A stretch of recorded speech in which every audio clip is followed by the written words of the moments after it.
அனைவருக்குமே வணக்கம். சற்று முன் கிடைத்திருக்கக்கூடிய ஒரு மிக மிக முக்கியமான செய்தி ஒன்று வெளியாகியுள்ளது.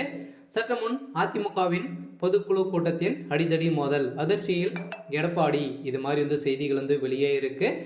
ஸோ ஏற்கனவே இன்று பார்த்தீங்கன்னா செயற்குழு பொதுக்குழு கூட்டத்தில் பார்த்தீங்கன்னா இன்று அதிமுக தரப்பில் பார்த்தீங்கன்னா இன்று கூட்டப்பட்டு இருந்த நிலையில் இதன் எடப்பாடி முன் சொன்ன சி.வி. சண்முகம் அவர்கள் பார்த்தீங்கன்னா பேசிய நிலையில் அங்கு அனைவருமே கைத்தட்டப்பட்ட சம்பவத்தினால பார்த்தீங்கன்னா திடீர்னு இரு தரப்பிற்கும் இடையே அங்கு காங்கிரஸில் பார்த்தீங்கன்னா கூட்டணி வைக்க போகிறதாக பேசியிருந்த நிலையில் பார்த்தீங்கன்னா அங்கு திடீர்னு உட்கட்சிக்குள்ளேயே இரண்டு அமைச்சர்களிடையே ஏற்பட்ட வாக்குவாதத்தால் அங்கு ஒரு மிகப்பெரிய கலவரங்களாக வெடித்திருந்த நிலையை தான் இப்போ அதிமுகவில் பார்த்தீங்கன்னா நிறைய அமைச்சர்கள் விலக போகிறதாகவும் ஒரு பரபரப்பான செய்தி வெளியாகி வரும் நிலையில் தான் இப்போ அதிமுகவில் ஏற்கனவே 3-4 பிரிவுகளாகவே பிரிந்து வரும் நிலையில் இப்போவும் பார்த்தீங்கன்னா அதில் இருக்கக்கூடிய அமைச்சர்களுக்கும் நிறைய வாக்குவாதங்கள் இருக்குது. ஸோ இதை பற்றி தான் இந்த வீடியோவில் நம்ம முழுமையாக பார்க்க போகிறோம். ஸோ அதுக்கு முன்னாடி நம்ம சேனலுக்கு வந்திருக்கீங்க அப்படின்னா மறக்காமல் நம்மளுடைய சேனலை சப்ஸ்கிரைப் பண்ணிக்கோங்க.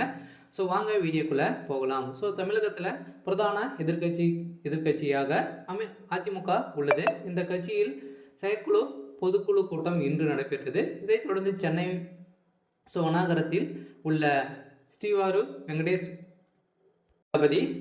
போல்ஸ் சுமண்டபத்தில் பார்த்தீங்கன்னா இந்த கூட்டம் நடைபெற்றது. இந்த பொதுக்குழு செயற்குழு குழுவை சேர்ந்தவர்கள் சிறப்பு அழைப்பாளர்கள் என்று 4000க்கும் மேற்பட்ட அனைவரும் அதிமுக சபை தலைவர்கள் பார்த்தீங்கன்னா தமிழ் மகன் உசைன் தலைமையில் பொதுக்கூட்டம் தொடங்குகிறது. இதைத் தொடர்ந்து சென்னை நகரத்தில் நடைபெற்ற அதிமுக பொதுக்குழு கூட்டத்தில் 16 தீர்மானங்கள் நிறைவேற்றப்பட்டது. இதைத் தொடர்ந்து இதற்கு ஆதரிக்காத அதிமுகவுடைய சில அமைச்சர்களுக்கிடையே நிறைய வாதங்கள் ஏற்பட்ட நிலையில் அங்கு எடப்பாடி மீதும் பார்த்தீங்கன்னா செல்போன்களை வீசியும் அங்கு மிகப்பெரிய கலவரங்கள் வெடிக்கக்கூடிய சம்பவம் தான் நடந்திருக்கு. இந்த கூட்டத்தில் அதிமுகவினர் சி.வி. சண்முகம் பேசியிருந்த நிலையில் அப்போது அவர் அதிமுக கூட்டணி எப்படி அமையும் என பேசியிருந்த நிலையில் இன்று பற்றி சி.வி. சண்முகம் பேசியிருந்தார். ஸோ இதை தொடர்பாக அவர் கூறியது, கூட்டணி எல்லாம் கேட்பது